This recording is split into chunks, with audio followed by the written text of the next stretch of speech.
మరో breaking news చూస్తున్నాం. కర్ణాటకను కుదిపేసిన MP Prajwal Revanna లైంగిక వేధింపుల కేసు త్వరలో ఒక కొలిక్కి రాబోతోంది. ఈ కేసులో ఆరోపణలు ఎదుర్కొంటున్న ఎంపీ ప్రజ్వల్ ఇన్నాళ్లు కూడా సిట్ విచారణకు హాజరు కాకుండా విదేశాల్లో తలదాచుకున్నారు. అయితే ఈ నెల 31న సిట్ విచారణకు తప్పకుండా హాజరవుతారని ఎంపీ స్వయంగా వీడియోను రిలీజ్ చేయడంతో దర్యాప్తు అధికారులు అలర్ట్ అయ్యారు.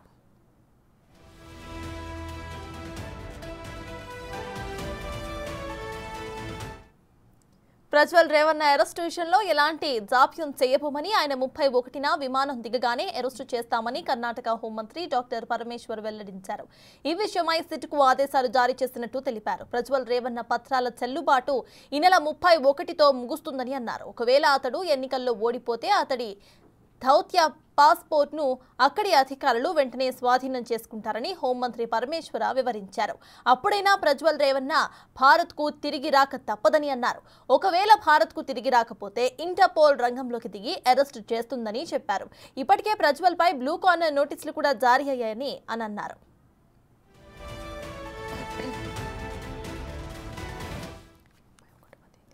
31ನೇ ತಾರೀಕು 10 ಗಂಟೆಗೆ ಎಸ್ಐಟಿ ಮುಖಾಂತರ ಎಸ್ಐಟಿ ಮುಂದೆ ಬಂದು ನಾನು ಸಂಪೂರ್ಣ ಈ ಇನ್ವೆಸ್ಟಿಗೇಷನ್ಗೆ ಸಹಕಾರ ಕೊಡೋ ಮುಖಾಂತರ ನಾನು ಇದಕ್ಕೆ ಸರಿಯಾದ ರೀತಿಯಲ್ಲಿ ಉತ್ತರ ಕೊಡುವಂತ ಕೆಲಸನ ಮಾಡ್ತೀನಿ. ಹಾಗೆ ನ್ಯಾಯಾಲಯದ ಮೇಲೆ ನನಗೆ ನಂಬಿಕೆ ಇದೆ. ಖಂಡಿತವಾಗ್ಲೂ ಕೂಡ ನಾನು ಈ ಒಂದು ಏನು ಸುಳ್ಳಿನ ಪ್ರಕರಣಗಳಿದಾವೆ ಈ ಸುಳ್ಳು ಪ್ರಕರಣದಿಂದ ಆಚೆ ಬರುವಂತ ಕೆಲಸನ ನ್ಯಾಯಾಲಯದ ಮುಖಾಂತರನೇ ಮಾಡ್ಕೋತೀನಿ ಅನ್ನೋ ಒಂದು ನಂಬಿಕೆ ನನ್ನಲ್ಲಿ ಏನಿದೆ. ಹಾಗೂ ದೇವರ ಆಶೀರ್ವಾದ ಮತ್ತು ಜನರ ಆಶೀರ್ವಾದ ನನ್ನ ಕುಟುಂಬದ ಆಶೀರ್ವಾದ ನನ್ನ ಮೇಲೆ ಇರಲಿ. ಖಂಡಿತವಾಗ್ಲೂ ನಾನು ಈ 31ನೇ ತಾರೀಕು ಶುಕ್ರವಾರ ನಾನು ಎಸ್ಐಟಿ ಮುಂದೆ ಬರ್ತೀನಿ. ಬಂದ ನಂತರ ನಾನು ಇದಕ್ಕೆಲ್ಲದಕ್ಕೂ ಕೂಡ ಈ ಒಂದು ಇದಕ್ಕೆ ತಡೆ ಎಳೆಯುವಂತ ಕೆಲಸನ ಮಾಡ್ತೀನಿ. ನನ್ನ ಮೇಲೆ ನಂಬಿಕೆ ಇರಲಿ ಅಂತ ಹೇಳಿ ನಿಮ್ನೆಲ್ಲರನ್ನೂ ಕೋರ್ತಾ ನಾನು ಧನ್ಯವಾದ ಹೇಳಕ್ಕೆ ಇಷ್ಟಪಡ್ತೀನಿ. ಧನ್ಯವಾದ.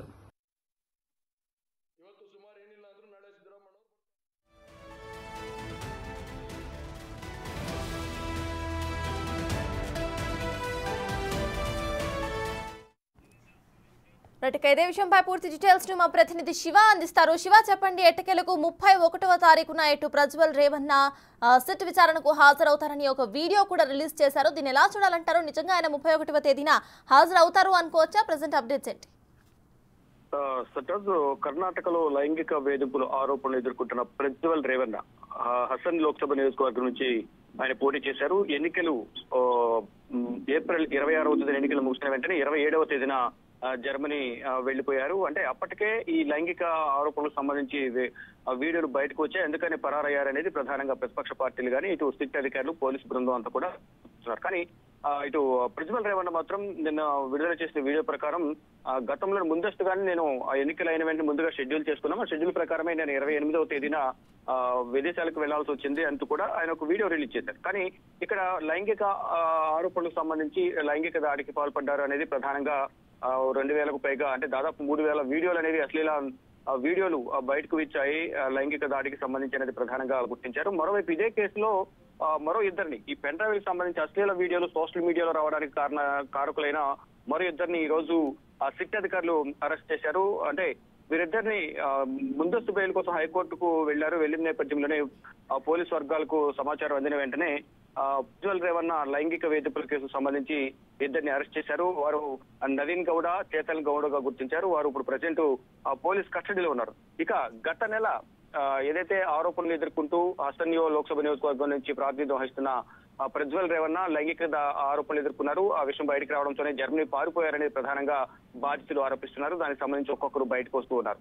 ఇక ఈ నెల 15వ తేదీనే జర్మనీ నుంచి బెంగళూరు వస్తారు. బెంగళూరు వచ్చిన తర్వాత 16వ తేదీన సిట్ ముందు విచారణకు హాజరవుతారంటూ కూడా బాగా ప్రచారం జరిగింది. కానీ ఇటు ప్రజ్వల్ రేవణ్ణ కూడా 15వ తేదీన జర్మనీ నుంచి టికెట్ కూడా బుక్ చేసుకున్నారు. బెంగళూరు రాగానే బెంగళూరు నుంచి సిట్ అధికారుల ముందు విచారణకు హాజరవుతారు. సిట్ అధికారులు విచారణ సందర్భంగా అరెస్ట్ చేస్తారంటూ కూడా గతంలో ప్రచారం జరిగింది. కానీ సిట్ విచారణకు హాజరు కాలేదు. తర్వాత ఇటు కర్ణాటక ముఖ్యమంత్రి ప్రధానమంత్రికి 2 సార్లు లేఖ రాశారు. మరోవైపు ప్రజ్వల్ రేవణ్ణ తాత మాజీ ప్రధానమంత్రి దేవేగౌడ కూడా ప్రజ్వల్ రేవణ్ణకు హెచ్చరికలు పంపారు. త్వరగా వచ్చి ఇమీడియట్ గా సిట్ ముందు హాజరవ్వాలి, ఏదైతే ఆరోపణలు వస్తున్నాయో ఆరోపణలకు సమాధానం చెప్పాలి, ఆరోపణలు ఎదుర్కోవాలనేది విచారణ ఎదుర్కోవాలనేది ప్రధానంగా ఆయన హెచ్చరించిన నేపథ్యంలో స్వయంగా ప్రజ్వల్ రేవణ్ణ వీడియో రిలీజ్ చేశారు. ఈ నెల 31వ తేదీన నేను తిరిగి వస్తున్నాను, నిజాలు నిలకడ మీద తెలుస్తాయి, నన్ను కావాలని దీంట్లో ఇరికించారు, నాకు ఎటువంటి పాపం తెలియదు అనేది ప్రధానంగా ఆయన వర్షన్ తెలుపుతున్న వీడియోను కూడా రిలీజ్ చేశారు. గతంలో కూడా సోషల్ మీడియా వేదికగా తనకేం తెలియదు, కావాలనే కొంతమంది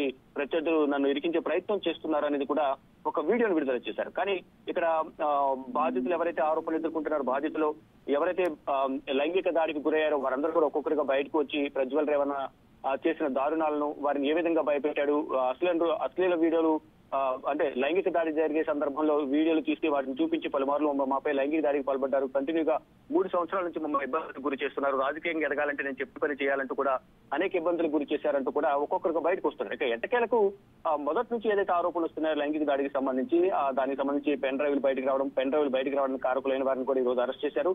ప్రజ్వల్ రేవణ కూడా ఈ నెల 31వ తేదీ అంటే ఎల్లుండి రాబోతున్నారు.